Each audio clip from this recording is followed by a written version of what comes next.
fights with passion, and he inspires. Are you ready for a war?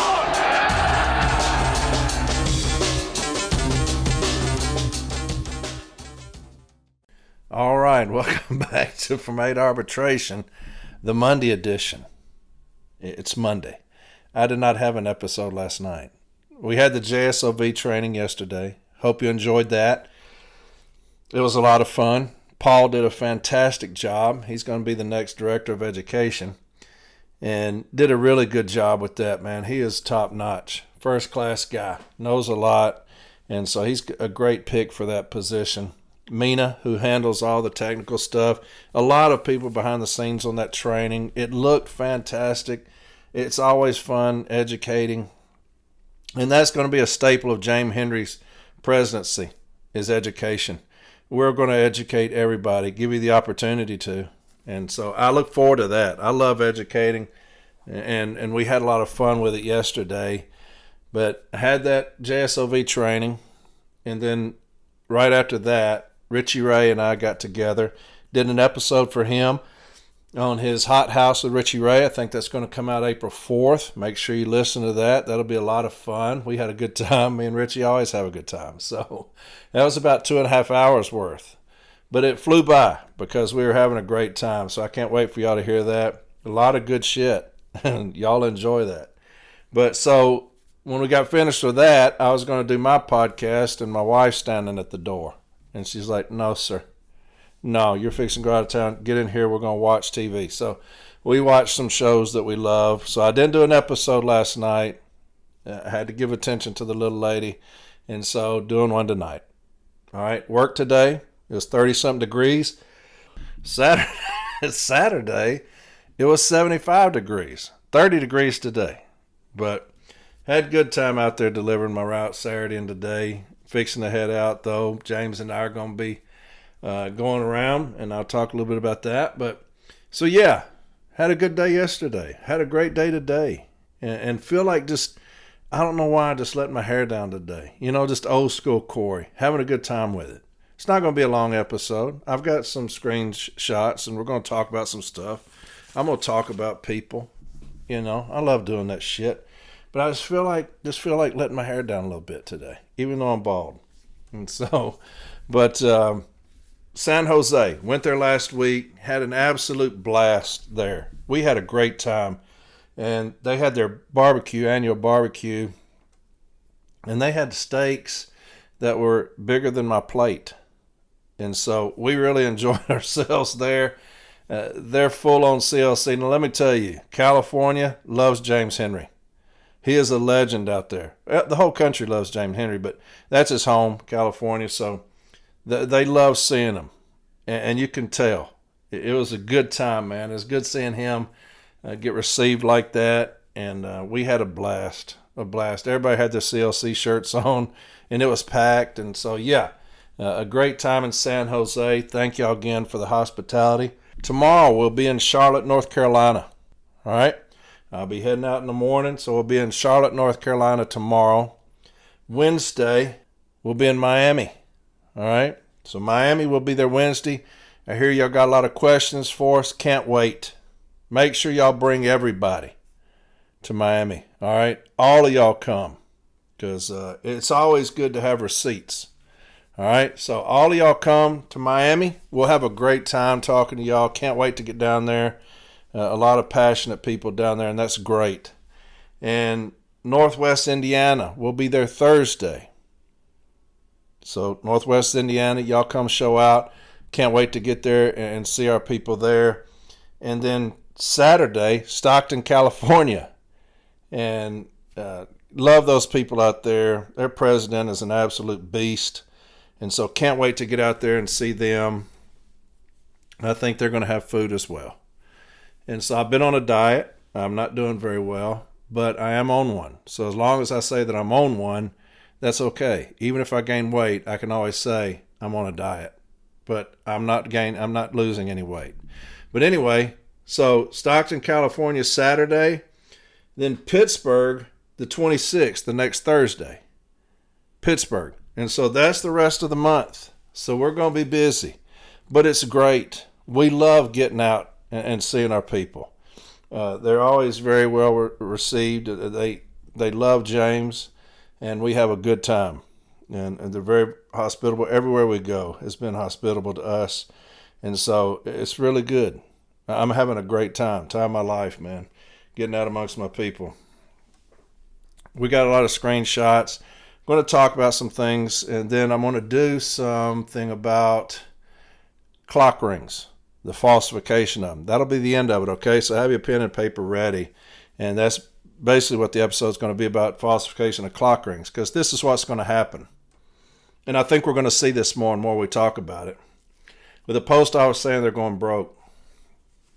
And that's kind of the storyline. I think, as a matter of fact, I think the Postmaster General said in something he's trying to get 5-day delivery back. That's exactly what's happening. You're talking about your service standards. They're out the door. Mail's not being delivered. It is a complete shit show on the workroom floor right now. A complete shit show on the workroom floor right now. I've never seen it this bad in my 34 years, where mail is just getting curtailed. Routes are not going out. The only thing being delivered, and that's nationwide, the only thing being delivered is packages. I've never seen that before. And so I think they're intentionally sabotaging who we are and what we do. There's no other way.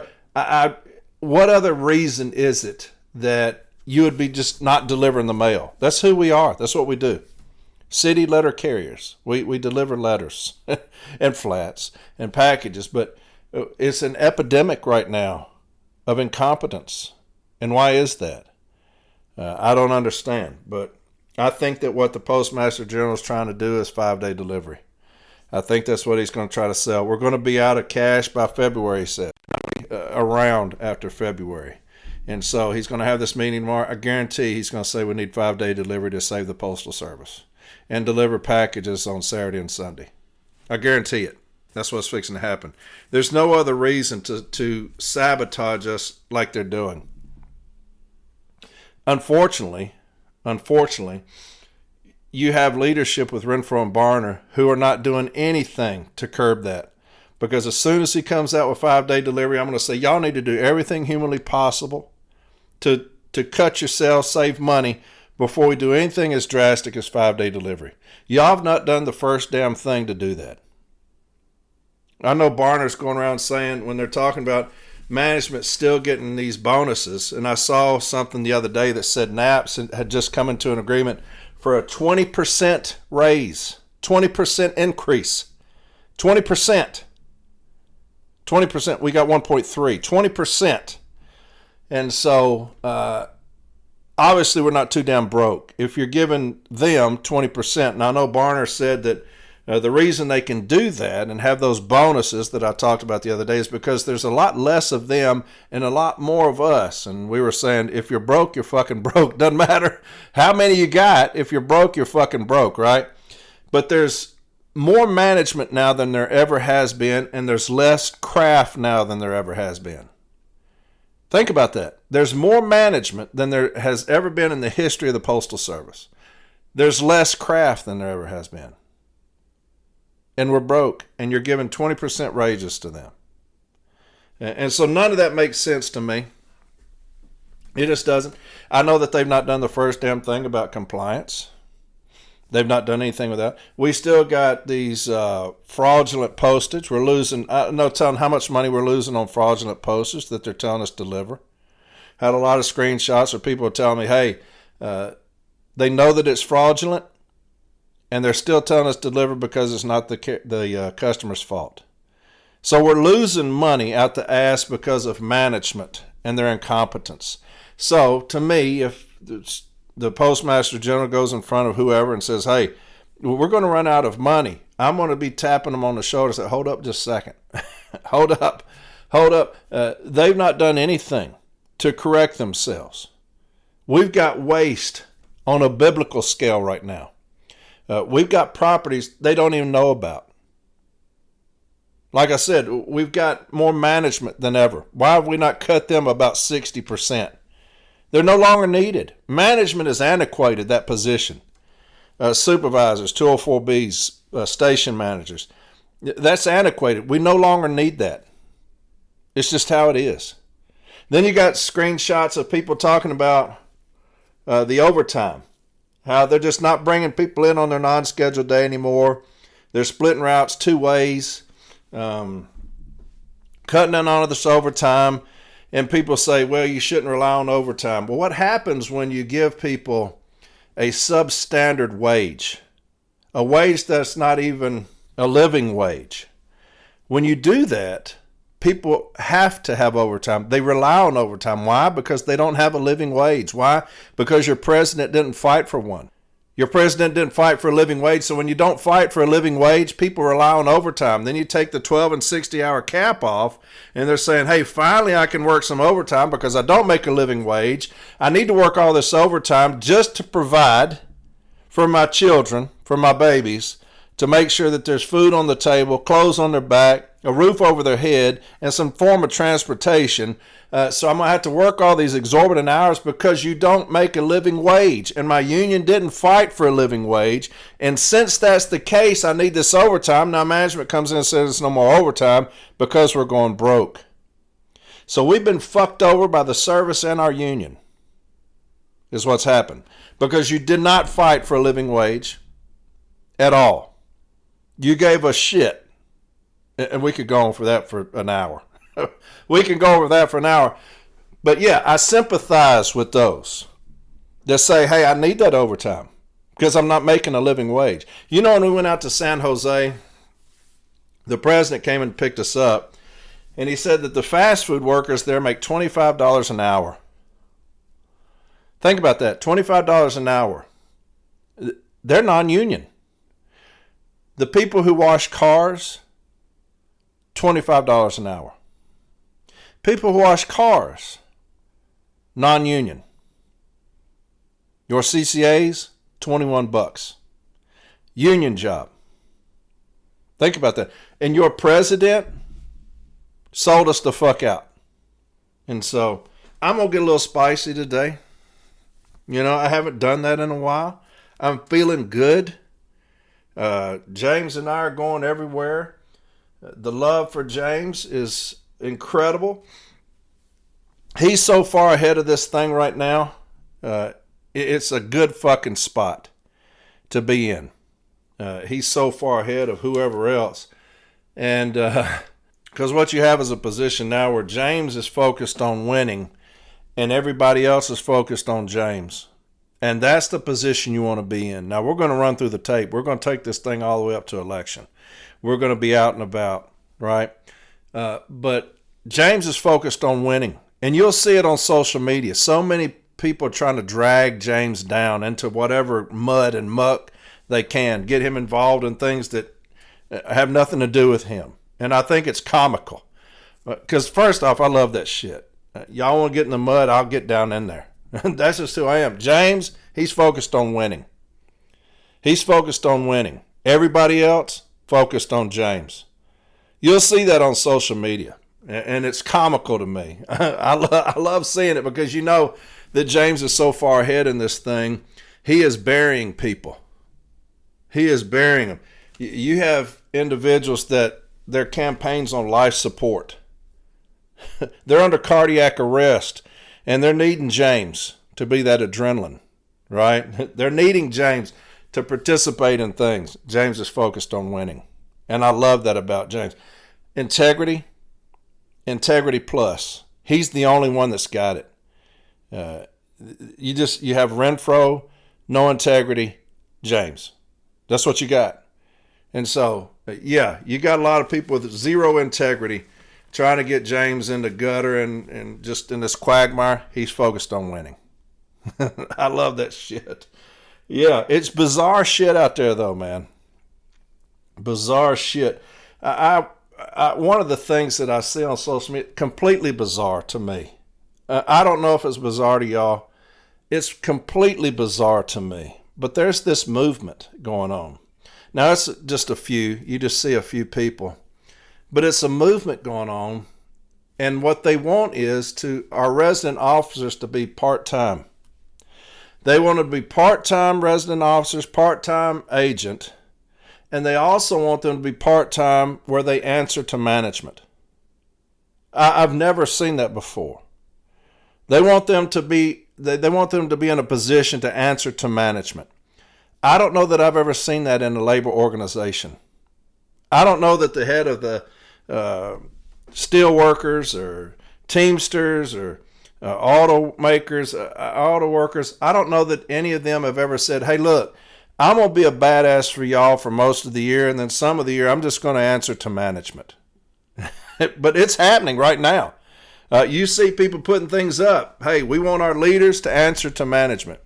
Here's what I want from my leaders. When I think of the agent, I want them to be the baddest motherfuckers walking. In every setting, I want them to be the fucking alpha. In every meeting room, I want them to be the alpha. That's what I want. I don't want them to ever be in a position to answer to management. That's what we have now with Renfro and Barner. They answer to management, and look where we are. We are getting decimated, destroyed right now on the workroom floor because our leaders are answering to management. You have a movement going on right now where you have people saying, hey, we want our agent, part of the time, part of the year, we want our agent to be in a position to answer to management. What in the world is that? I want my agent 24/7, 365 to have their foot in management's ass. I don't ever want them to stop. I want it to be never ceasing whipping management's ass. That's what I want from my agent. And if I've got somebody running that's saying, hey, part of the year I'm going to answer to management, brother, we in trouble. Now, I don't know if that's happening or not. Surely not. But here's the pecking order. When I wake up in the morning, I put my uniform on. I've been doing that for 34 years. Putting my uniform on, I go in. As soon as I clock on, I'm in a position to answer to management. That's just the way it is. I am the employee, and they are the employer. And I answer to them. Now, what I have to help me is the agent. That's who's going to save me from management, right? That's my union, the NALC. Now, what I want from my agent, my union, is to educate me and to fight like their motherfucking lives depend on it from me. That's what I want. I want them to love me. I want them to educate me. And I want them to fight their fucking asses off for me. 24/7, 365. That's what I want from my agent. But you have some out there on social media, and I see it, and I'm like, this is completely bizarre. Completely bizarre that they're saying, hey, my agent, the baddest motherfuckers walking, part-time. I want them part-time. The other time, I want them to be in a position to answer to management. Crazy shit, man. We're in fucking trouble with the mindsets of some of these people. Now, like I said, surely there's nobody running that's saying, hey, part of the year I'm just going to answer to management as the agent, as the baddest motherfuckers walking, as those that we pay to protect us, to fight for us 24/7. Surely not. Surely not. Because what I want my money to go to are the baddest motherfuckers there are. I want them to, anytime they walk in a meeting, to walk upright. Not to be a cowardly motherfucker. That's what I want. Any setting. Motherfuckers on the other side know those motherfuckers right there ain't playing. Those motherfuckers right there are legit. The city letter carrier has got some ass whippers representing them. That's what I want. But that's not what everybody wants. It's a bizarre position. Bizarre fucking position. But that's where we are. That's where we are. I tell you, when I get into office, when James Henry and the others, the other CLC slate get into office, 24/7, 365, I make a promise to you. I'm going to be whipping management's ass. I will never, ever answer to management. Ever. That's not what you pay me for. You don't pay me to be in a position to answer to management. But you have some, that's their calling card. That's what they're running on. That's what I heard. I don't know, but surely not. I don't think so. But that's just what I'm hearing. I don't know if it's Renfro or who, but But anyway, so yeah, that's where we are, man. James Henry is rolling. He's putting everybody in body bags right now, and there's no slowing down, and I absolutely love it. I love the guy. Just the integrity of this man, his knowledge, his passion. He's burying folks. Man, there are people doing their damnedest, doing everything humanly possible to get him to look backwards. It's like you're running a marathon, and the winner, the guy that's in first place, the guy that's in second place is like a half a mile behind him, and he kept telling him, hey, come back here and talk to me. That's what it'd be like. James is so far ahead that you have people saying, hey, come discuss with me, come do this with me, come do that with me. James is going to have to look back at them. He's going to have to go back to them. And he's not. He's focused on winning this motherfucker because this is important. It's the most important.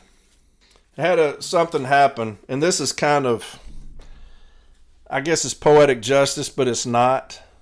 And a lot of people are talking about it. But it's the RAA that got dismissed down here in Region 8. And I've talked with him several times. And it goes to show you, when I came out saying my region is lacking, we have leadership that is lacking, and big time. And I remember a retiree came out and it started a podcast and tried to talk to y'all about how I was wrong about the business agent, that this business agent was doing a great job, and had a friend of mine come on there and substantiate that, saying, hey, he's a good business agent. He's doing a great job. And I was telling y'all, the dude is not. Now, I'm not going to get on here and just make up shit. He has buried this region, especially like New Orleans, and that with the 18,000 cases pending beat, no resolution whatsoever. And so the RAA's name is Chris Strickland. And what happened was, and I'll just tell the story because, hell, it is what it is. But last year, Chris had said that he was possibly going to run, and asked Steve, the business agent, if he was running. And he said, hey, if you're not running, just let me know, because I am going to run, and I would appreciate your endorsement. And Steve tells him, I don't know. I hadn't really thought about it. He's like, that's fine. Just think about it. Let me know. So time goes on. That was last year.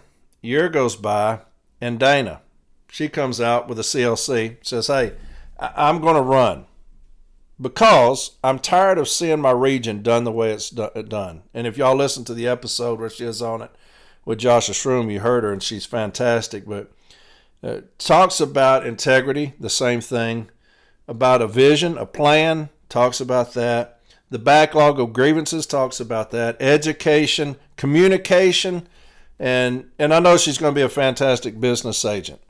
She really is. The way she leads this branch is unbelievable. And she's a hellraiser too. And she will never back up and has never backed down.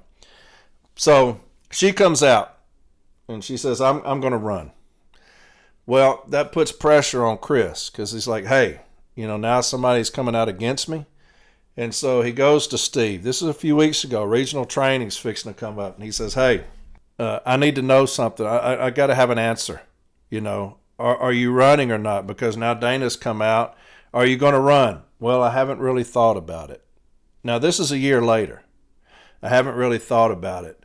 The problem is that he went up to Knoxville when we had that rally, and he's handing out buttons about experience matters, vote for Steve. So he had thought about it because they already made up buttons, but he tells Chris, haven't really thought about it.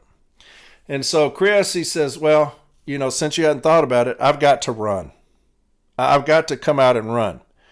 And Steve tells him, oh, really? So you tell us kind of taken aback. And, oh, really? He said, yes. It's been a year, and you're telling me you still hadn't thought about it. So he tells me he has to run. So the next day, Steve comes up, shakes his hand. And he says, hey, I get it. good luck to you, best of luck, blah, blah, blah, shaking his hand. So Chris says, man, that went pretty good.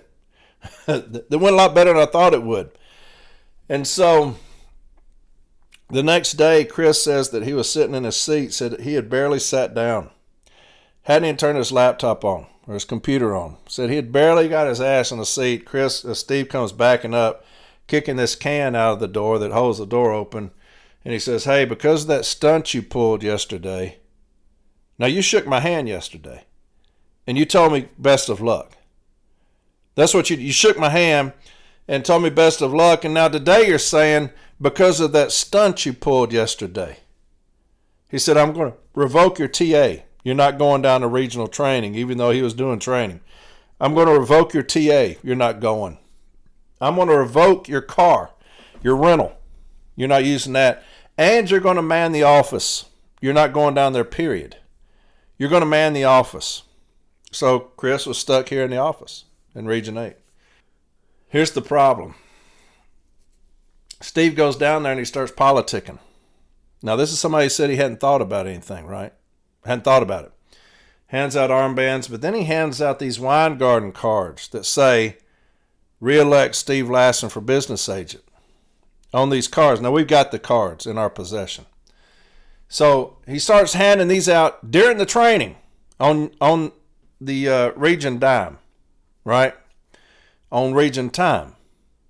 He starts handing these out in the training. So what he prohibited Chris from doing was going down there to campaign. It's a campaign-rich environment. You got a lot of presidents, you got a lot of delegates. Chris could have done some campaigning down there. So what he did was he kept Chris from going down there and campaigning. The day he got back, Steve calls him in the office, Renfro's on the phone, fires him. Right there on the spot. Now, we've talked about this with Debbie Dixon and Orlando Gonzalez, but yeah, fired him right there on the spot. So he intentionally made Chris stay back because he was still on union clock, right? Still on the NALC dime, having to man the office. He intentionally held him back so that he couldn't go down there and campaign, and Steve goes down there and campaigns. Luckily for us, Steve had a few months back had put out an email, there will be no campaigning and there will be no fundraising. That's what he sent out. So Dana didn't go down there and do any fundraising or campaigning, but Steve's handing out literature with his name on it, re-elect Steve Lassen. And that's the kind of bullshit I'm talking about, this gutter type shit on this election. Just be straight the fuck up. Just be straight up. Best man win. They can't do that. You see people running against James, just fucking gutter type shit. And that's because that's who they are. There's no integrity about these people whatsoever. James, steady on his mission, steady on his vision. His message is the same, focused on the finish line. Others focused on James, just in the fucking gutter. Others, like this business agent, in the fucking gutter. You got Renfro moving all of these rap sessions to the beginning of the year. Why? Because he's on the union dime. And he's able to go to each rap session and talk for 15 hours straight about absolutely nothing. But he's on the union dime. And so he's moved all these rap sessions to the beginning of the year. Why? Because it's election year. And he wants to be able to make sure he goes to all these regional rap sessions on the union dime, because as soon as he announces that he's running, he can't do that. It's his own dime. He can't get up and talk about the things that he's doing. And so, yeah, it's some sorry-ass shit. And I know that Dana, when we drove down from Louisville, me and my wife and Kamisha, we drove from Louisville down to Biloxi. And so while we were driving, Dana messaged about 2 p.m. and said, hey, we do have a room, because we couldn't get a room. And we got a penthouse, and we had a meet and greet, which was fantastic. It was full all night. And so he couldn't keep her from doing that. So, we showed up and showed out anyway. But, yeah, that's what you're going to be up against. Just the fucking dregs. But it's politics, Now, I don't mind. People want to come at me. I love that shit. You know, it gets your juices going, your blood flowing. But Steve is also the person when James was telling him, hey, just to let you know, I'm going to be in your region. Just a common courtesy. I'm going to be in your region, going to hear. And Steve sent him a text message saying, hey, James, go fuck yourself. So that's the class that we're talking about. James would never do that. James doesn't talk about anybody. He talks about what he's going to do. What he's going to do. And everybody else talking about James. So, yeah, man, shit, it's a good time, man. Having a fucking good time.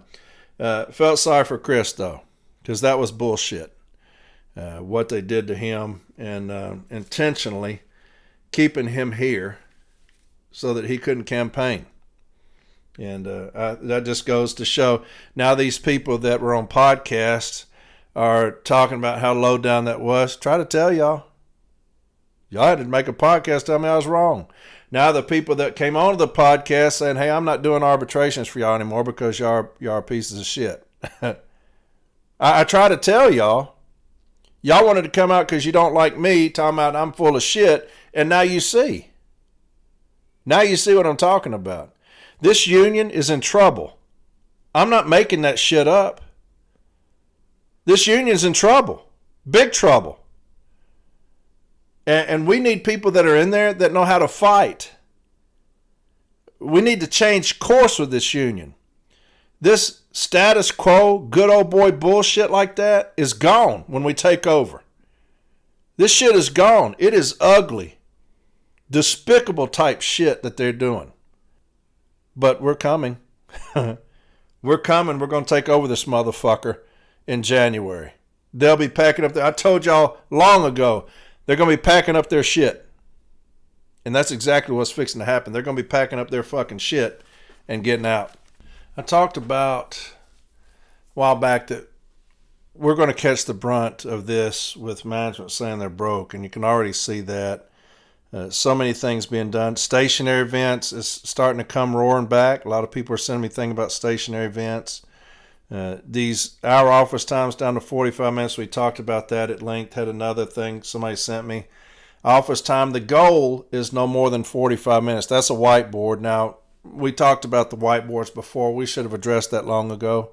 These whiteboards nationally, but they're still doing it. Office time, the goal is no more than 45 minutes. Now, what happens when you go into arbitration, they'll say, hey, we weren't enforcing it. That's just a goal. And that's what they try to do here in Nashville, and we beat them on that. But they'll say, hey, it's just a goal of 45 minutes. I'm still going to put in an information request, and I'm going to ask where you're getting this goal, because that's put on before we even come in. We don't have our mail volume. We've got 33 minutes of fixed office time. That has not changed. 43 with a break. That has not changed. So I've got 2 minutes. So I'm going to grieve that anyway. And I'm going to say, hey, where are you getting 45 minutes as a goal? And then we're going to go up the chain, right? Well, that's coming from my district manager. I need to put in a request to interview the district manager or the postmaster. And I'm going to say, where are you getting this goal of 45 minutes? If they're telling carriers, hey, make sure you're getting out in 45 minutes, make sure you're getting statements on that. Now, we should have done this a long time ago when our office time came out. That was a metric a long time ago, and we had several episodes on that. But because you don't address it nationally, this is what happens. I had that other one I was telling y'all about. It was the same thing. It said 45 minutes of office time on the whiteboard. So the hour office time, it worked so well because we didn't address it that now you have 45 minutes kind of is the standard nationwide, 45 minutes. And we should have addressed it. We didn't. We failed there. But this one says office time goal is no more than 45 minutes. So I'm going to ask them about the 33 minutes of fixed office time and see what they say there. I imagine they're probably going to say, well, it's 20 minutes now, but it's not. And 43 minutes with a break, so that means I've got 2 minutes to stick my mail. And so, yeah, we need to be addressing that. And like this is one of those episodes, I just got 1,000 screenshots. We're going to be going over them. Here's another thing that's pissing a lot of people off, and it pisses me off too. You had interpretive issues being sent up, 17.4 and 8.5F, I believe it is, the two interpretive issues that labor is sending up. Talking about the stewards, payment to stewards, and also 8.5F, if I'm not mistaken. Said nothing about 15. Nothing. Everything is being held. Here's one right here that somebody sent me. It said, did management violate Article 8.5G of the National Agreement and ELM 432.32 by working city letter carriers in excess of the work hour limits during pay period 17.1 through 18.2? And it says, the dispute resolution team has placed this grievance on hold pending the outcome of the national interpretive dispute. Now, why is that being placed on hold and it has nothing to do with 8.5F? Why is that? Does anybody have any idea? This is another thing that management has done to us to hijack our grievance procedure. We are getting punked out right now by labor. Now, Renfro said there's nothing we can do about it. How? I'm taking it to somebody, national arbitration or something, and saying, hey, they're holding these cases that have nothing to do with the things that they're saying they're holding cases for. 17.4 and 8.5F. Why are we holding everything with an escalated monetary award that has nothing to do with 8.5F or 17.4? And I'm going to hold them to that in arbitration. Barner's sitting there saying, well, they're also meaning 15. That's not what it says. It doesn't say, and also 15. Why are we letting them get away with that? I'm going to hold them in arbitration. When I go to arbitration, if they try to go outside of that, 17.4 or 8.5F, I'm going to say, hold on, Mr. Arbitrator, that's a new argument. That has nothing to do with 17.4. Escalated monetary award. That's an Article 15 issue. They should have said anything dealing with Article 15 is being held as interpretive, and we're going to challenge the arbitrator. What they're trying to do is take the arbitrator's authority to formulate a remedy away from them. That's what they're trying to do. And I heard somebody the other day that's pretty reliable saying that management's trying to do away with Article 15. And they hate the DRT. They've got us right now. And we can't get in there fast enough, unfortunately. But they absolutely have us right now because they've got somebody in Renfro who will do whatever they say. And Barner, useless. Completely useless. But that's where we are right now. They're holding cases for something that is not interpretive. 50,000 cases pending B. Now they're holding all these for any kind of escalated award that has nothing to do with 8.5F or 17.4. And so we have failed leadership. And when you have failed leadership, this is what you have. People should be raising hell about that. Barner should be going absolutely batshit crazy. Saying, what does that have to do with 17.4 or 8.5F? That's 8.5G. Well, it's 15. That's not what this thing says. That's not what the interpretive issue said. And so, yeah, we just have people that have no idea how arbitration works in that setting. Here's another thing that pissed me off, and I had numerous people send me this. And we talk about the DRT. And when we get in there, we're going to make sure that we bolster up our side, that they understand, hey, look, we got your back. We got your back. We're going to fix the backlog of grievances. We're going to fix that because we're not scared of national arbitration. We welcome that. And so we're going to fix that. But this remanding cases back, and I've got this today. I told you this is going to be one of those episodes. I'm just going to talk shit the whole time, and then I'm going to bed, okay? But I still love y'all. Understand that. But this is discipline, okay? This is discipline at the DRT. Now, I want you to listen to this language, and this is what we're going to have to clean up when we take over. We're not remanding cases back. We're just not going to do it. We're going to make sure that the informal is educated, the formal is educated, so that we don't have to worry about things. Okay? We're not here to educate management. That's not what we're here to do. As the DRT, we're going to take the file and rule on the file. If the union's position is clear, that's what we're going to say. Listen to this language. Did management have just cause in issuing a notice of removal to the grievant? If not, what is the remedy? The dispute resolution team has agreed to remand this grievance for further development and possible resolution at formal step A of the dispute resolution process. Upon receipt of this decision, the parties are directed to meet at formal step A within 7 days, review all documentation, fully develop the case file, and attempt to resolve the dispute. If no resolution is achieved, the union may once again appeal this grievance to step B with all time limits intact using the same NALC grievance and grievance arbitration tracking system GATS numbers. I want you to listen to this. The Step B team has reviewed the documentation and contentions submitted in this case file prior to achieving a resolution to the dispute. The DRT has agreed to remand this case for further development. The case file fails to contain documentary evidence such as, but not limited to, PS Form 2499, CA7s, CA17s, and employee everything reports needed to determine if discipline was issued for just cause. What?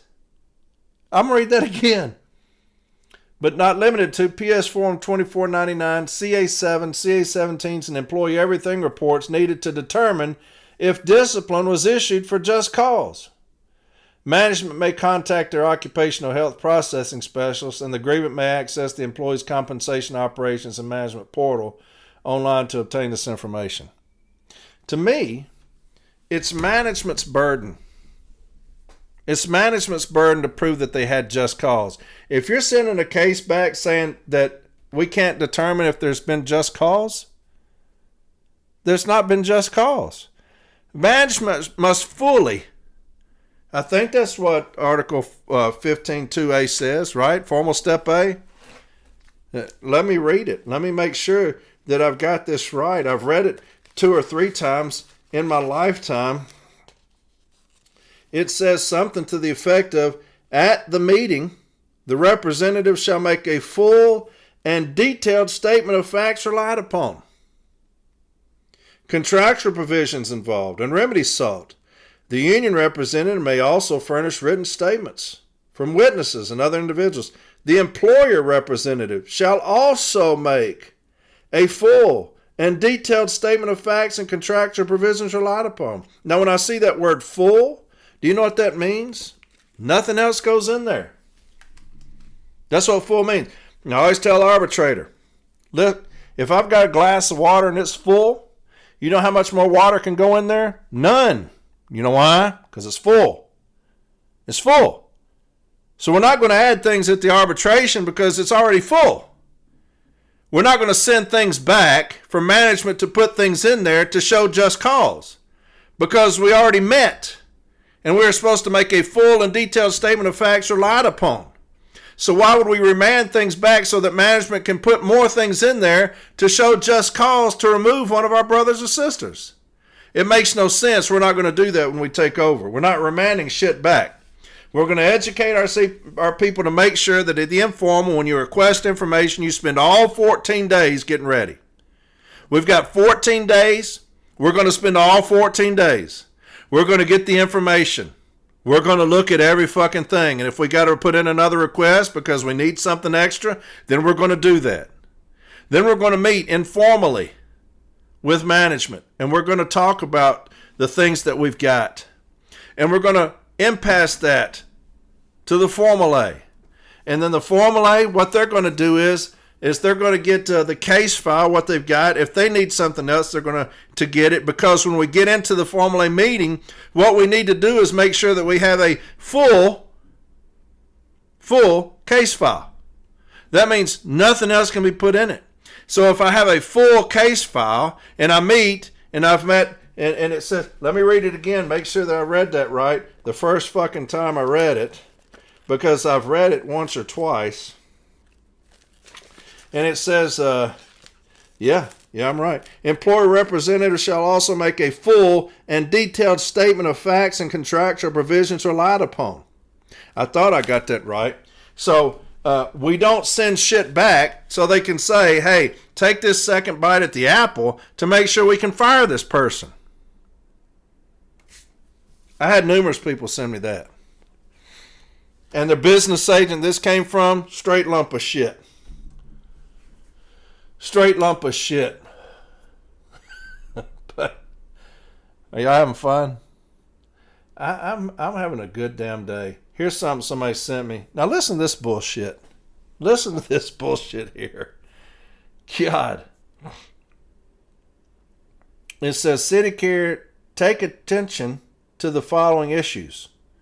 City Carrier, take attention to the following issues. Listen to this. Proper clock rings. Begin time, clock to street, switch to pivots, clock back to office. End time. That's the proper clock rings. Missing clock rings will not be tolerated.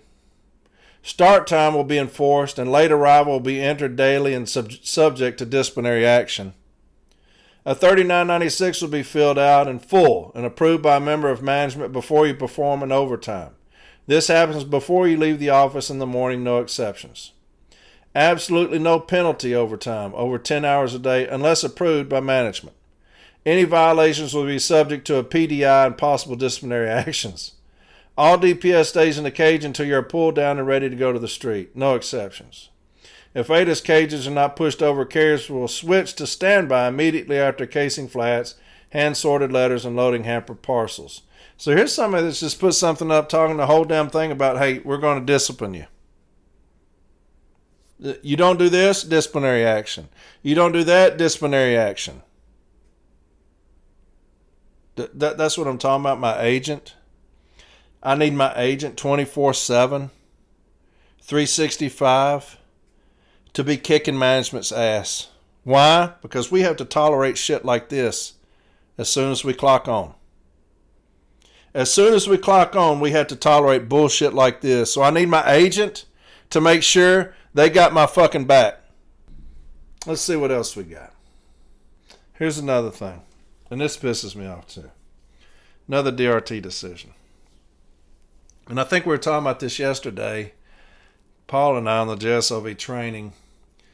When you get the 115.4 and management says, the DRT decision says, both parties are reminded. Both parties are reminded of their responsibilities to treat each other with mutual respect. I don't need to be reminded. I filed the fucking grievance. Why do you need to remind me? I'm letting you know. And you're going to remind me? Fuck, I put it in there. And you're going to say both parties are reminded? The fuck I got to do with it?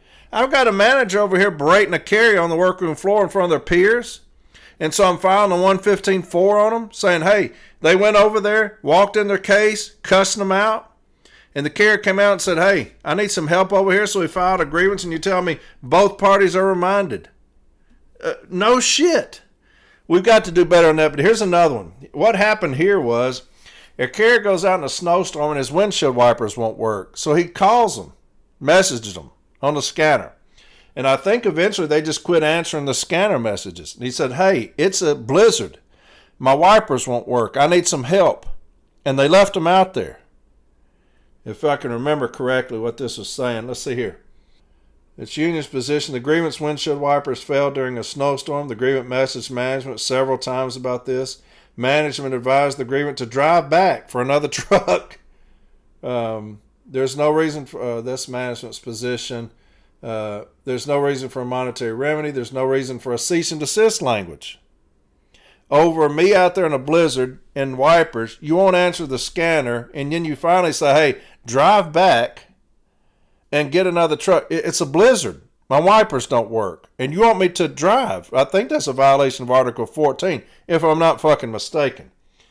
And so, here's the decision. The Step B team has agreed to resolve this grievance. The case file demonstrates a violation. So, they do at least acknowledge a violation. So, there's nothing that management can say about the remedy because you've acknowledged a violation. Management violated the national agreement by instructing the grievant to drive during a snowstorm with inoperable windshield wipers. So you're guilty of that. Management further violated the national agreement by instructing the grievant not to communicate safety concerns with management via the MDD REMS messaging. What a complete colossal fuck up. So you got management saying, hey, I know the windshield wipers aren't working. Quit messaging us on the scanner. Don't message us on the scanner. Here's the remedy. Management is reminded of its obligation to provide safe working conditions for all employees.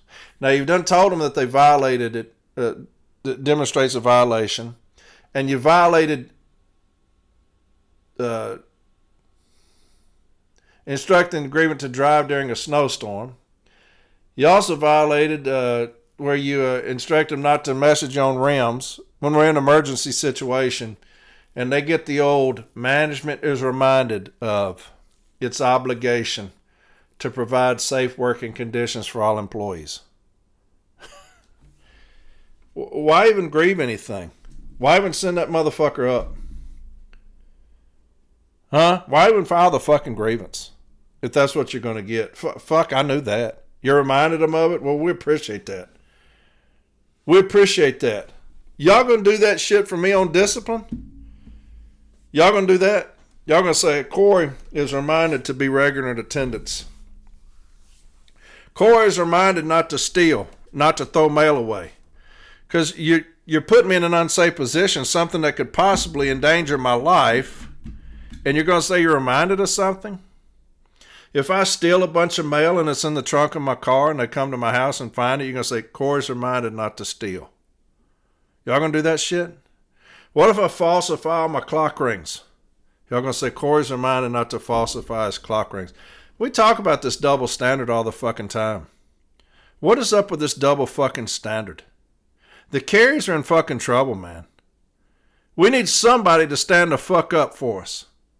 Somebody do fucking something. Motherfuck. We're filing grievances and they're being reminded of shit. We can't even get a fucking cease and desist on anything. Y'all reminded of that. Hey, this removal action, it's y'all's burden. Y'all didn't meet it. Great. So we're going to send the case back so that y'all can. We're in fucking trouble, man. Who's on our side? Really? Who's on our side? We got a postal service right now that's in fucking disarray. Motherfuckers are talking about we're bleeding money. Ain't done the first fucking thing to correct that. A postmaster general saying probably going to do away with the 6-day delivery. We're going to be out of cash in a few months. Not done the first damn thing about correcting it. Your union ain't in the street talking about it. You don't have your union leader in any kind of newspaper, news outlet saying, hey, they're talking all this. They're out in front of us right now, doing a much better job of talking about how they're broke. Here's the problem. And here's what you need to look at. They wasted $1 billion on noncompliance.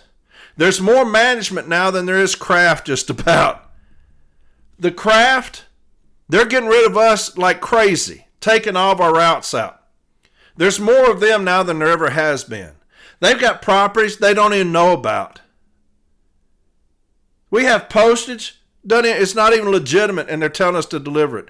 The mailing standards, mail's being left at the fucking station, not even being delivered anymore.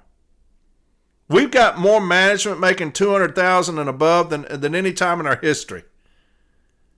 And you got them out there saying we're going broke, we ain't going to have cash in a year.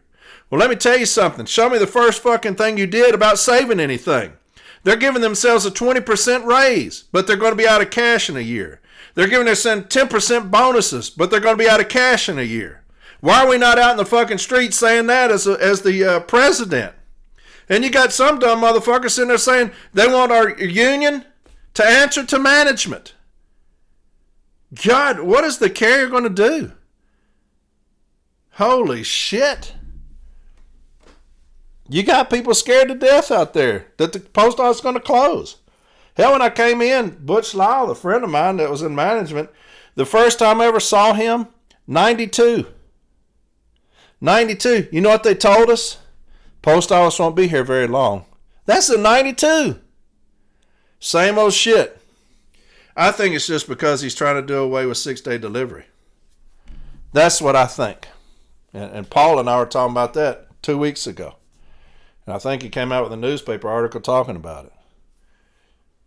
We need somebody right now to stand the fuck up for us in light blue. Now, James, when he wins, we won't ever have to worry about that again. When the CLC takes over, we won't have to worry about that. Y'all going to know when y'all put your heads on your pillows at night, the union is kicking management's ass. Y'all will know that. I will not fail. The CLC, we will not fail. James Henry will not fail. But what are we going to do now? We have leadership in our president and executive vice president who refuse to fight. And they've been over and are taking management's position. That's what it's come to. We're doing everything we can to save the service. That's what's happening. We're doing everything we fucking can to save the service. Y'all see it. Fuck, it's not like I'm making that shit up, pulling out of my ass. We're doing everything we can to save the fucking service. And they're not doing the first damn thing to save themselves. It's the Stockholm Syndrome that James talks about wherever we go. That's what it is. It's the Stockholm Syndrome. Just is. We've been around it so long. We've just taken on the position of our captors. So, I don't know, man. I don't know. It's crazy shit. It really is. All right, I'm going to do this clock ring thing. This ain't going to be long at all. But I had somebody, it was out of Louisville, message me and saying they're dealing with thousands of hours of clock ring errors. They were looking at something, I can't remember what it was, 6-day count or something, pulled up some documentation, and they were clocking carriers out in an hour, making it look like there was an hour office time, that they were meeting this hour office time when they weren't. Then the more they got into it, they saw that management was deleting clock rings and that they were clocking carriers out. So anything that you could possibly do with clock rings, they were doing it. And so they caught them, right? And so I think if you were to look at yours, a lot of people would find the same thing. Unfortunately, we had the case here in New Orleans, and I talked about this a long time ago. Management was falsifying clock rings the same way. They were making it look like there was an hour office time, and it wasn't. They were just clocking all the carriers out in an hour. And so their bosses, when they looked at it, it's like, okay, good, that's an hour office time there. Let's move on to the next station. That's an hour here. When in actuality, it wasn't. They were just clocking us out in an hour. And so that's what's happening in Louisville. Same shit, clocking us out in an hour. In New Orleans, they were doing it, and we didn't even get a cease and desist on it. It said management will go do tax training. They've already done tax training. They chose to intentionally falsify clock rings. And we couldn't even get a cease and desist on management falsifying our clock rings. That's the double standard that I've been talking about that drives me fucking crazy. They can do whatever in the fuck they want to us. No repercussions. Now you got a backlog of grievances that they can put us on EP for an eternity. A letter of warning, you'll run through the removal before the letter of warning gets heard. And they've hijacked that. We won't even get a cease and desist out of something where they're falsifying clock rings. The union's in the worst shape that it's ever been right now by the lack of leadership, the cowardice in this union. But anyway, here's one that JB filed, and this is clock rings, all right, clock ring falsification. And here's the issue statement, and write this down for those of y'all who are wondering, what are you going to look at? Okay, what would an issue statement be when you're dealing with falsification of clock rings? All right, it says, did management in the Nashville installation in the East Station violate Articles 5, Section 665 of the Employee Labor Relations Manual, ELM an F-21 handbook via Article 19 of the National Agreement by falsely editing letter carrier clock rings? If so, what should the remedy be? Now I'll read that again. Did management of the national installation at the East Station violate Article 5, Section 665 of the ELM, and F-21 handbook via Article 19? And then there's also the M1517 and Section 15.3a, Article 41, because we are asking for an escalated monetary award. I'll just read that to you too in case you're wondering. Did management of the national installation violate Article 15, Section 3a, 41, and Postal Policy Letter M1517 via Article 19 of the National Agreement by failing to comply with arbitration awards, pre-arbitration settlements, and Formal A settlements for the national installation, instructing management to cease and desist falsifying, manipulating, and intentionally using inaccurate time entries? If so, what should the remedy be? Then it's got your position. It's page 5.1 of the Joint Contract Administration Manual, page 5.1. The employer will not take any actions affecting wages, hours, and other terms and conditions of employment. And that's the section of Article 5 that you need. It talks about 19.1, F-21 handbook, 11.2 instructions, and 146.26 credible work time. So I'll read that again. F-21 handbook, time and attendance, section 110 states the following, and it's 111.2 instructions, 146.26 credible time. Then you got the Employee and Labor Relations Manual, section 661.2, application to postal employees. Prohibition against fraud and false statements in a government matter. Employer and Labor Relations Manual, section 665. You got 665.1, 665.11, 665.13, 665.16. Employer and Labor Relations Manual, 665.44. All right, so you have all those things, and he's got great contentions. I may try to forward these to Mallory, because I don't know how to put this up on from8arbitration.com. So I may try to forward this, but he's also got the arbitration that came from it. And this is in front of Zach Morris, and Jason Ashley came up and did this for us, and this was March of 2025. Okay, the grievance is found to be arbitrable and is sustained on the merits. An appropriate remedy is provided below. And let me pull down here to the decision. Opinion. Article 15.2, informal step A, states that the grievance must be filed within 14 days of the date on which the employer of the union first learned or may reasonably have been expected to have learned of its cause. While receipt of a loan document may indeed be sufficient to inform the union that a grievance may need to be filed in some cases, a disciplinary letter would be an obvious example, I believe it to be a bit of a stretch to say that the union may reasonably have been expected to have learned of the fact that management was manually entering 354 time for carriers when they received clock rings for a pay period 7-1 on March 21st of 24. Clock rings provide a lot of information and are often requested in RFIs for any number of reasons. In my experience, combing through grievance files, they are perhaps the most commonly requested document. I've seen them in Article 5 grievances, Article 8 grievances, Article 12, 15, 16, 19, 25, 32, 37, 38, 39, 41. The notion that receiving clock rings for the purposes of investigating an Article 8 grievance should put the union on notice that management may have been violating any number of other provisions during that time frame is a reach. A steward should not be forced to process and analyze every iota of information that is conveyed in an employee everything report every time they look at one for fear that some future grievance on a totally unrelated subject would be found untimely. Hughes McGlone, the steward who filed this grievance, credibly testified that he was reviewing a series of clock rings while investigating a start time change grievance on May 2nd of 2024. It was only then that he realized the scale of the manual entries being performed at East Station and realized there was a potential grievance here.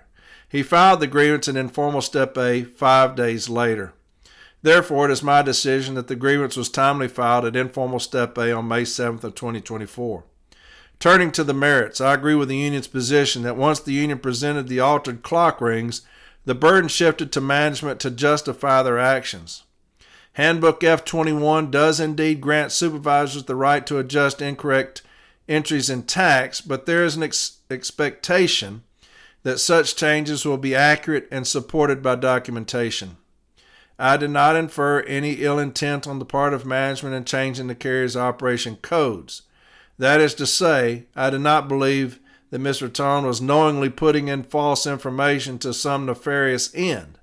At the same time, however, there is no documentation to support why she put in the times that she did. On March 13, Carrier Nickel was put in for 35 hours of standby time. That same day, Carrier Loy was put in for 0.44 hours of standby time. Carrier Sutherland was put in for 0.49 hours. Why the difference? I have no way of knowing.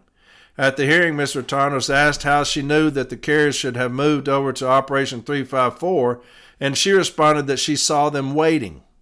While I did not doubt this statement, I find it hard to believe that she saw Carrier Nickel standing by for 0.35 hours and Carrier Loy is standing by for 0.44 hours and Carrier Sutherland standing by for nearly half an hour.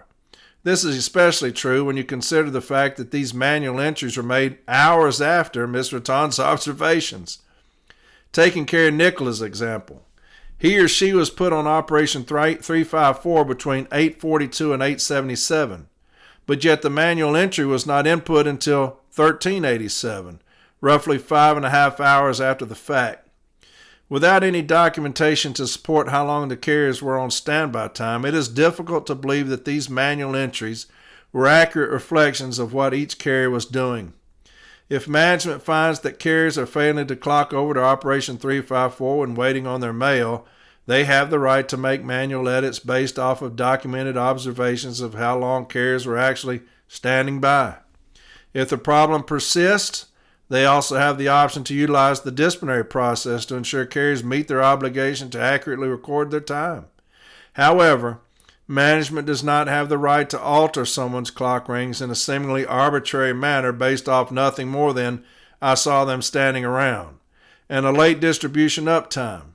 If management is going to change an employee's time records because they believe them to be inaccurate, they must provide some sort of documentation to ensure that what they're changing them to isn't just as inaccurate. Such documentation is lacking in this case. Nashville management has been put on notice numerous times to cease and desist inputting inaccurate time codes. It is my opinion that the union had carried its burden of showing that they have done so once again. As such, the grievance is sustained. Management at the East Station shall cease and desist the practice of falsely editing carrier clock rings and utilizing inaccurate time entries. Any future violation of this nature may result in escalated remedies, monetary and or otherwise. Each letter carrier at East Station whose time was altered during the relevant time period shall receive a one-time lump sum payment of $250. To ensure future compliance, and in accordance with Arbitrator Roberts' decisions. Now, we read that decision. That's the one that I did back in 2020. And I've read that numerous times. So he says, to ensure future compliance and in accordance with Arbitrator Roberts' decision, an ELC Branch 4 shall receive a one-time lump sum payment of $500. All data collected and or maintained relating to the affected carrier's clock rings during the period of time cited in this grievance shall be null and void for data record keeping and shall not be relied upon in any future evaluations. And it says all payments made must be made to J.B. Leith. So there's a good case for you, right? They've been doing it. They're doing it nationwide. They just are. Because that's all they know how to do is cheat and steal. Now, with them saying they're going broke, you're going to see a lot of this. You're going to see a lot of this. Make sure you're paying attention to your clock. If you do it quarterly, make sure you're combing over those clock rings to see if you can find any falsification whatsoever. especially them clocking us out while we're still out delivering. They're doing everything possible to screw us over right now. And because we're going to catch the brunt of it for them losing money. I promise you that. We're going to catch the brunt of it. You're going to see that. They're coming after us like crazy. Unfortunately, right now, we have a union that is inept. We have an agent that is inept. They don't know how to fight. They refuse to fight. And hell, we got a movement going on thinking that our leaders should be in a position to answer to management. We are fucked. We are royally fucked right now. But don't worry. Don't worry. Change is coming. If there's one thing that we hear when James and I are out is that they feel hope. They feel hope again with the CLC. And that's exactly what this is. It's a movement by the city letter care of hope. They know that we love them, and we're going to educate them, and we're going to fight for them, right? We will be the alphas in everything that we do. In everything that we do. And I love James with everything in me. And I'm so thankful. I'm so thankful to be riding beside him, man. That dude is a true beast. And integrity is that man. And I couldn't be more proud. But there's your episode. A little over an hour. That's not too bad, right? That's not too bad. Sorry I didn't do it yesterday, but had that Zoom training, and then I got on with Richie Ray for about 2 hours. That'll come out April 4th. And so I wanted to get rid of these clock rings, but these screenshots, but I definitely wanted to do this clock ring thing just so y'all can have an issue statement. Because if you look, I guarantee you, you're going to find it. They're falsifying clock rings. I'll be back next Sunday. I'm going to have the Wolf back on with me, James Henry. He wants to talk to you. Most importantly, I got the women of the CLC. They're going to be on. They're going to do kind of a round table amongst themselves. Y'all are going to love it. Those are fantastic individuals. Fantastic, strong individuals, right? So the women of the CLC next week. And I'll have a few things for you myself. I cannot thank you enough for the love that y'all are showing James and I when we travel around. I cannot thank you enough. The people that come up saying they drove for 2 hours away to see us, it's humbling. It's humbling. We're just getting started. We are just getting started. We're going to take over this thing, and we're going to run roughshod over management. I promise you that. I promise you that's coming. Just keep your head up, all right? Keep your head up. James is bearing the competition right now because people understand who he is. The more he's out and about, people understand who he is, that he means what he says, integrity plus, and we're having a damn good time of it, man, a damn good time. Hey, Light Blue, I love you. I love you with everything in me. I really do. And there's nothing I'd rather be doing right now than getting out, seeing you, letting y'all talk to us, ask us questions, and getting y'all ready. Getting you ready for when we take over, okay? So I love you. Hopefully this wasn't too discombobulated, but I had so many different things, screenshots. Sometimes it may seem that way, but I love you. Y'all have a fantastic rest of the week, okay? And I'll talk to y'all next Sunday. Hey, North Carolina, we'll see y'all tomorrow. Miami, make sure you come. You won't want to miss it. Make sure you come Wednesday. We got something for you. And then Thursday, Western Indiana will be there. Stockton, California, we're going to see y'all Saturday, right? And then we'll get into April. And so we're going to have a good time of it, man. A good time of it. So I will see y'all next Sunday. All right? I love you. Talk to you later. Bye.